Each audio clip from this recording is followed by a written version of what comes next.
Oh hai gengs, sebelumnya telah disebutkan bahwa akuntansi dapat dilihat dari kegiatan dan kegunaannya. Dan kegiatan-kegiatan tersebut merupakan suatu proses yang berulang-ulang hingga membentuk siklus. Kegiatan-kegiatan tersebut akan kita bahas ke dalam persamaan dasar akuntansi dan saldo normal akuntansi sebagai klasifikasi dalam pembukuan secara berpasangan, yaitu debit dan kredit. Untuk memahami persamaan dasar akuntansi dan saldo normal, akan dimulai dari pemahaman mengenai proses akuntansi, pengidentifikasian, dan pengukuran data dari sebuah transaksi. Transaksi yang dimaksud adalah kegiatan yang telah terjadi dan dapat diukur dengan satuan uang.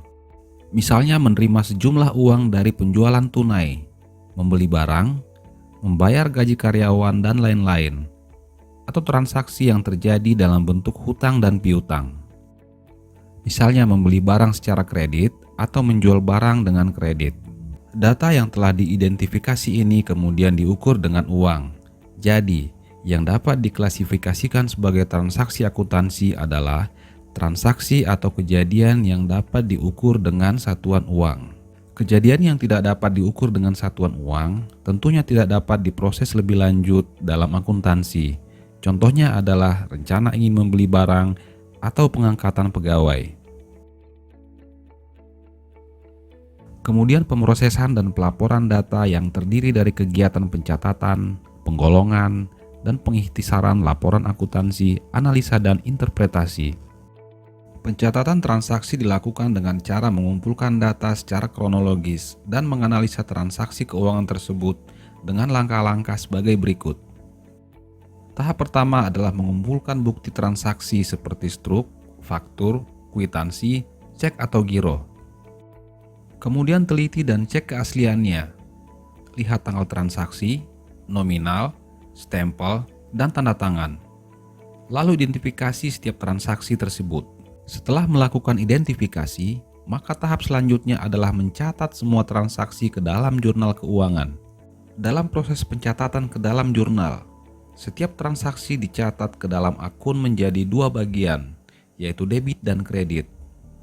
Dalam membuat jurnal, total debit dan total kredit harus sama, agar persamaan akuntansi tetap terpenuhi.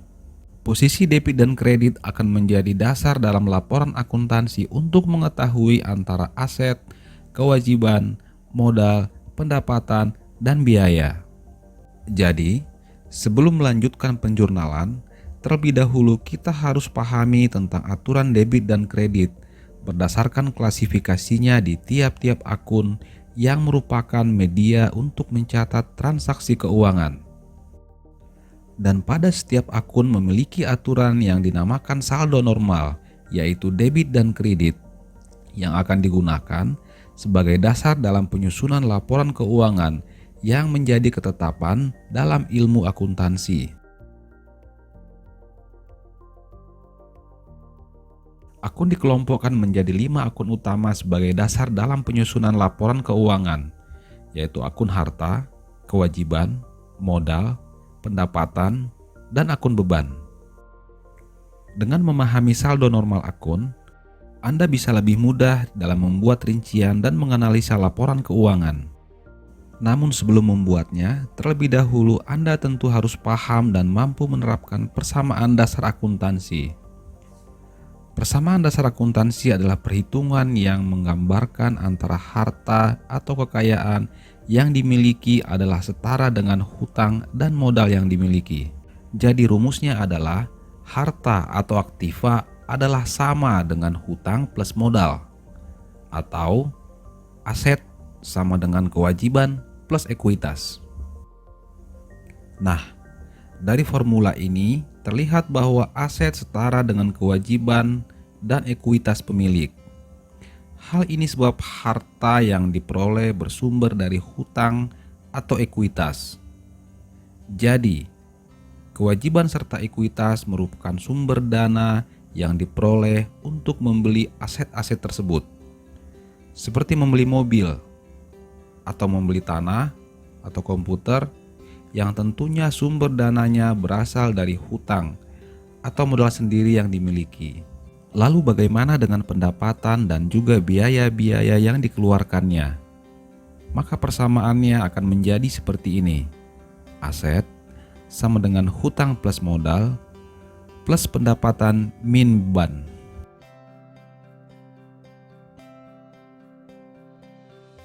Aset adalah harta yang dimiliki oleh perusahaan atau individu, baik yang berwujud ataupun yang tidak berwujud, yang memiliki manfaat ekonomi yang dapat diukur dalam satuan uang. Contohnya adalah uang kas, simpanan yang ada di bank, piutang atau tagihan kepada pelanggan, perlengkapan yang belum habis terpakai, persediaan barang dagangan atau bahan baku, atau sesuatu yang dibayar di muka juga merupakan ke dalam sebuah aset ini. Contohnya adalah sewa dibayar di muka. Dan aset tetap seperti gedung, terlepas apakah gedung tersebut masih nyicil atau sudah milik sendiri, tanah, dan juga mesin atau kendaraan. Hutang merupakan pinjaman atau kewajiban yang harus dibayarkan kepada pihak lain, baik di masa sekarang atau masa mendatang, karena adanya transaksi pembelian suatu barang atau jasa secara kredit. Seperti hutang dagang yang merupakan hutang kepada vendor atau pemasok atas barang atau jasa yang telah diterima namun belum dibayar. Hutang bank yang merupakan pinjaman yang diberikan oleh bank kepada individu atau perusahaan, biaya yang masih harus dibayar, atau hutang biaya, yaitu kewajiban yang telah dilaksanakan kepada perusahaan dan perusahaan telah mendapatkan manfaatnya, tapi perusahaan belum memberikan pembayaran seperti hutang gaji, hutang listrik, telepon, air, dan lain-lain. Modal merupakan setoran awal yang berasal dari pemilik ketika membangun sebuah usaha. Modal dapat berbentuk uang atau barang yang dapat digunakan dengan tujuan menghasilkan sesuatu yang dapat menambah kekayaan dengan memperoleh keuntungan. Pendapatan adalah penghasilan yang diperoleh sebagai imbalan atas penjualan barang atau pemberian layanan jasa kepada pelanggan. Hal ini tentunya akan menambah aset yang dimiliki oleh perusahaan. Lawannya adalah beban, yang merupakan segala pengorbanan yang dikeluarkan oleh perusahaan untuk apapun dan untuk operasional usahanya dalam mendapatkan keuntungan. Beban akan mengurangi pendapatan yang akan menghasilkan laba bersih. Beban dapat dikelompokkan, yaitu beban penjualan, beban promosi, transportasi, sewa gudang, lalu beban administrasi dan beban umum, serta beban lain-lain. Semua transaksi usaha dapat diterapkan ke dalam bentuk persamaan akuntansi. Untuk memberikan gambaran, kita akan menggunakan contoh transaksi di sebuah perusahaan jasa. Berikut ini adalah Tuan Busman yang membuka usaha di bidang jasa transportasi yang diberi nama PO Busmania. Kita akan mencatat kejadian atau transaksi PO Busmania tersebut dalam tabel persamaan akuntansi dan membuat jurnal berdasarkan ketetapan yang diatur dalam saldo normal akuntansi. Transaksi pertama PO Busmania adalah penyetoran modal oleh Busman sebesar 50 juta. Akibat dari transaksi ini adalah bertambahnya aktiva perusahaan dalam bentuk uang kas sebesar 50 juta. Pada sisi lain, modal pun bertambah dengan jumlah yang sama. Dengan adanya transaksi ini, persamaan akuntansi PO Busmania menjadi aset sama dengan 50 juta, sama dengan hutang plus modal 50 juta. Maka transaksi ini memenuhi unsur-unsur dalam persamaan dasar akuntansi.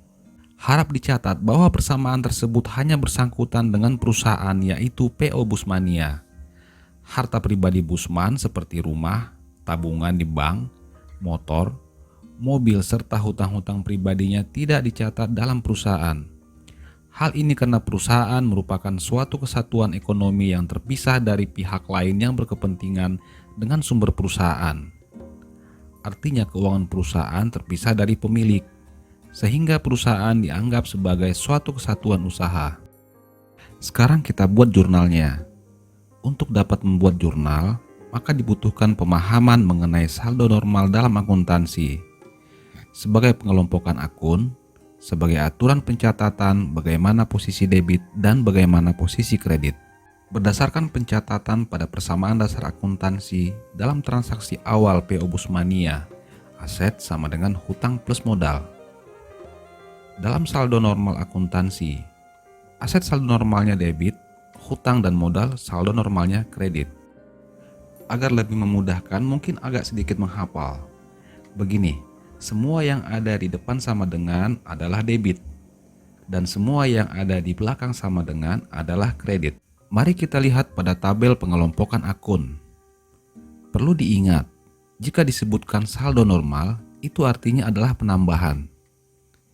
Jadi bahwa saldo normal itu artinya penambahan, maka bisa saja akun-akun ini penambahannya bersaldo normal debit atau penambahannya bersaldo normal kredit. Begitu juga sebaliknya. Untuk pengurangan pun bisa saja bersaldo debit atau kredit yang akan berlawanan dari saldo normal untuk setiap akun-akun ini. Nah, kita buat jurnal untuk transaksi awal yaitu setoran modal Busman sebesar 50 juta. Akibat dari transaksi ini adalah bertambahnya kas sebesar 50 juta. Kas merupakan kelompok aset. Saldo normal aset atau penambahan aset adalah debit. Maka jurnalnya adalah debit pada kas sebesar 50 juta. Di sisi lain, modal pun bertambah sebesar 50 juta. Saldo normal modal adalah kredit. Maka jurnalnya adalah kredit pada modal sebesar 50 juta. Jadi, saldo normal aset adalah debit. Maka sebaliknya, jika terjadi pengurangan aset akan bersaldo kredit.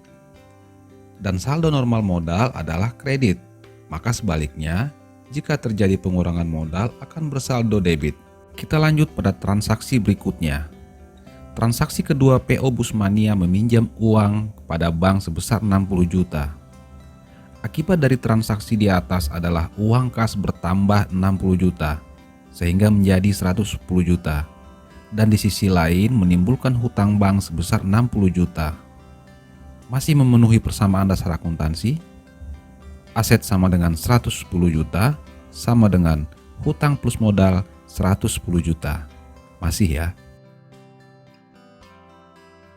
Nah, kita buat jurnal untuk transaksi berikut ini.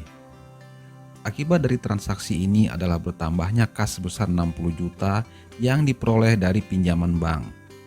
Dan kas merupakan kelompok aset. Saldo normal aset atau penambahan aset adalah debit. Maka jurnalnya adalah debit pada kas sebesar 60 juta. Di sisi lain timbul hutang sebesar 60 juta. Dan saldo normal hutang adalah kredit.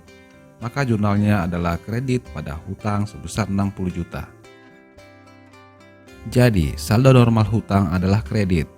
Maka sebaliknya, jika terjadi pengurangan hutang, maka akan bersaldo debit. Transaksi berikutnya. PO Busmania mengeluarkan uang kas sebesar 60 juta untuk membeli mobil untuk keperluan usaha jasa angkutan. Transaksi ini mengubah komposisi aktiva, namun tidak mengubah jumlahnya. Efek dari transaksi dan saldo setelah transaksi pembelian mobil ini adalah aset berkurang pada kas sebesar 60 juta. Di sisi lain aset bertambah pada kendaraan sebesar 60 juta. Sekarang mari kita buat jurnalnya. Diketahui bahwa transaksi ini hanya mengubah bentuk atau komposisi aktiva dari uang kas menjadi kendaraan sebesar 60 juta. Maka jurnalnya adalah kredit pada kas 60 juta, debit pada kendaraan sebesar 60 juta. Transaksi berikutnya. Membeli berbagai perlengkapan secara kredit untuk berbagai keperluan maintenance kendaraan yaitu oli, minyak rem, filter, dan lain-lain sebesar 6.500.000. Perlengkapan dicatat sebagai aset ketika belum dipergunakan. Sejumlah perlengkapan tersebut didapatkan terlebih dahulu dari toko A yang akan dibayarkan kemudian, alias ngutang, atau disebut pembelian kredit. Maka persamaannya di sisi pasifa dicatat sebagai hutang dagang.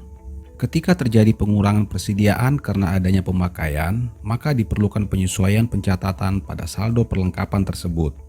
Yang habis terpakai akan dicatat menjadi beban. Masih memenuhi persamaan dasar akuntansi, aktiva sama dengan hutang plus modal. Masih ya? Sekarang kita buat jurnalnya.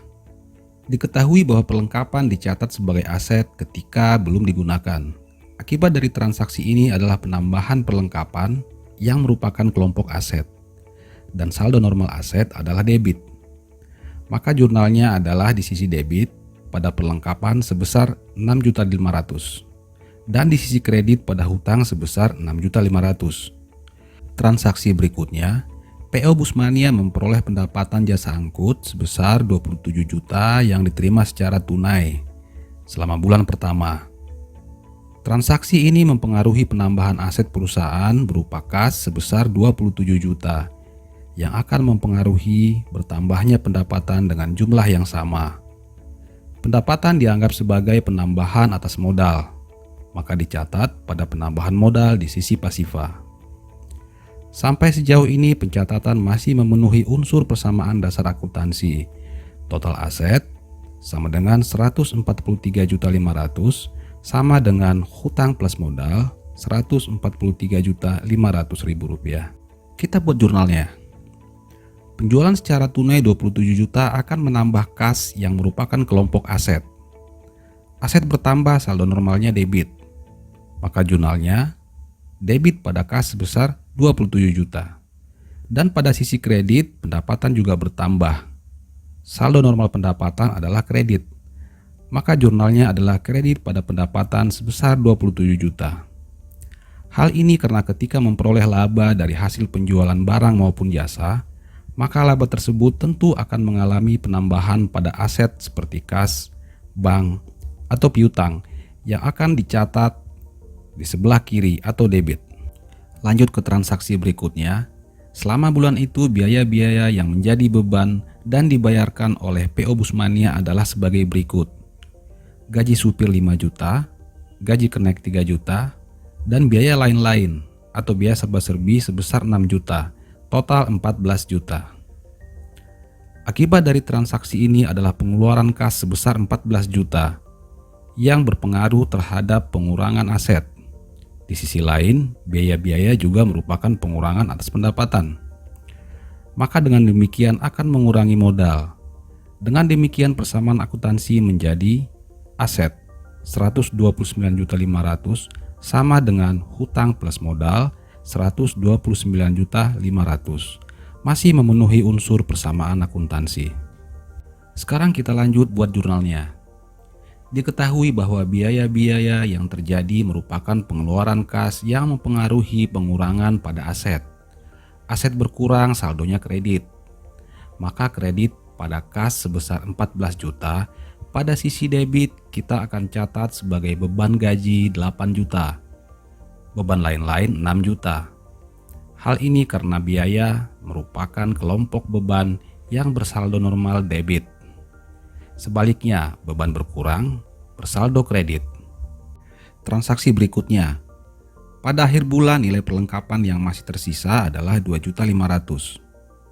Berarti dari nilai perlengkapan yang ada sebelumnya 6.500.000 telah habis terpakai sejumlah 4 juta untuk keperluan perawatan kendaraan.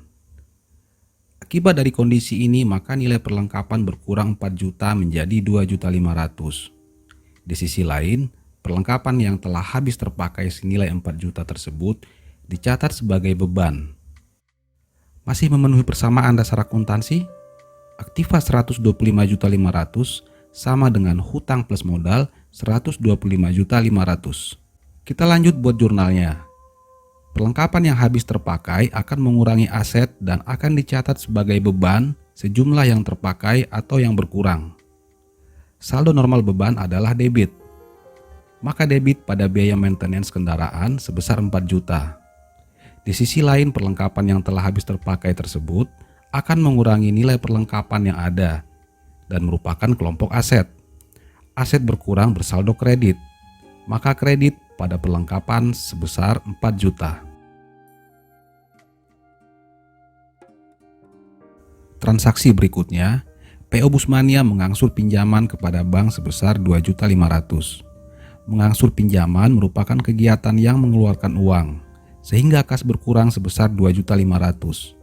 Di sisi lain, hutang bank juga berkurang sebesar 2.500.000.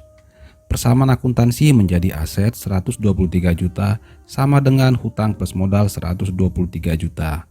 Masih memenuhi persamaan dasar akuntansi.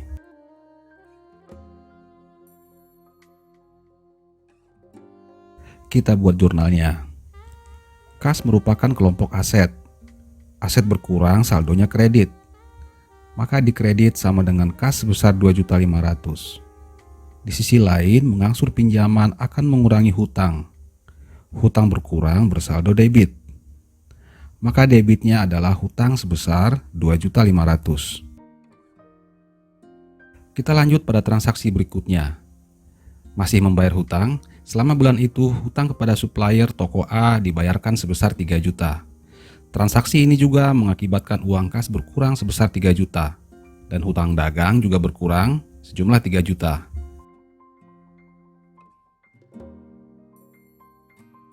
Lalu kita buat jurnalnya. Kas merupakan aset. Aset berkurang, saldonya kredit. Maka dikredit sama dengan kas sebesar 3 juta. Di sisi lain, pembayaran hutang ke toko A akan mengurangi hutang dagang yang ada. Hutang berkurang bersaldo debit. Maka debitnya adalah hutang sebesar 3 juta. Nah, pada tahap berikutnya si pemilik ingin mengetahui kinerja perusahaannya. Apakah berkembang atau mengalami kemunduran? Berapa laba yang telah diperoleh? Bagaimana posisi keuangan di perusahaannya? Apakah kondisi keuangannya bertambah atau berkurang? Untuk mengetahui hal ini, maka diperlukan suatu bentuk laporan keuangan yang terdiri dari neraca, laba rugi, dan laporan perubahan modal. Yang tentunya akan kita bahas pada video berikutnya. Bye-bye.